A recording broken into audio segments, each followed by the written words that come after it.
নমস্কার বন্ধুরা, আমি আজকে মাঠে এসেছি। দেখো আমাদের এই যে রসুনের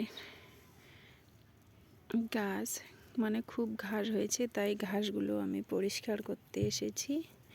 মানে ঘাসগুলো পরিষ্কার করে দিলে রসুনগুলো ভালো হবে, মোটা মোটা হবে। এমনিতে গ্রামে বাস করি, গ্রামে বাস করলে নাকি রসুন আর আদাটা গাঁথতে হয়, কোথায় আছে। গ্রামে বাস করেও যদি রসুন আদা আমরা না গাড়ি তাহলে কোথায় বলে সবাই যে না গাড়ে আদা সে নাকি একটা গাধা।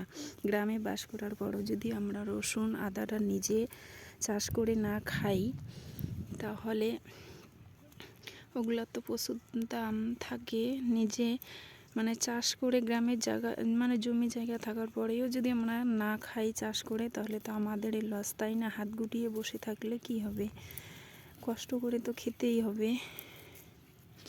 তাই রসুনের দেখো রসুনের পাটিগুলোতে খুব মানে ঘাস হয়েছে। এদিকটা আমি অনেকক্ষণে আসছি, ভিডিও করার সময় পাইনি, কারণ লোকজন থাকে তো দেখে সবাই। দেখো এগুলো আমি অনেকখানে আগেই আসছি।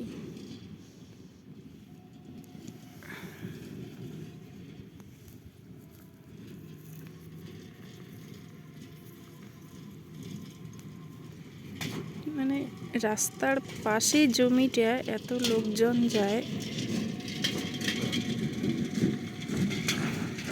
ভিডিও করায় অসুবিধা হয়ে যায়। এমনি তো গ্রামের ব্যাপার, সবাই নানান কথা বলে, ভিডিও করা দেখে। দেখো আমি রসুন গাছ অনেকক্ষণ আগে আসছি, কত সুন্দর করে পরিষ্কার করে দিয়েছি। এখন এইগুলাতে সার দিয়ে জল দেব, তারপর অনেক মোটা মোটা হয়ে যাবে। অনেক রসুন গাড়ানো আছে বন্ধুরা, তোমরা যদি কেউ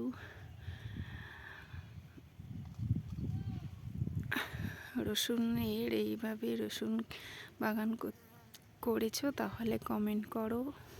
আর তোমাদের যদি কারো রসুন লাগে তাহলে আমার কমেন্ট বক্সে কমেন্ট করো। আর আমার ভিডিও যদি তোমাদের ভালো লাগে তাহলে আমার চ্যানেলটাকে লাইক, কমেন্ট, শেয়ার আর সাবস্ক্রাইব করবে প্লিজ।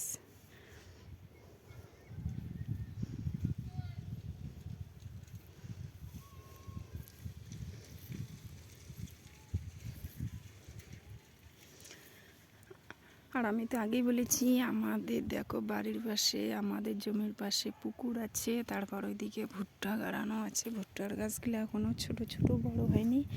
এদিকে আলু আছে, বিমের গাছ গাড়ানো ছিল, ছাগলে খেয়েছিল।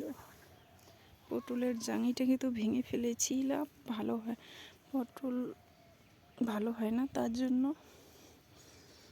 দেখো অনেক রসুনের। ঠিক আছে বন্ধুরা, তোমরা ভালো থেকো, টাটা, বাই।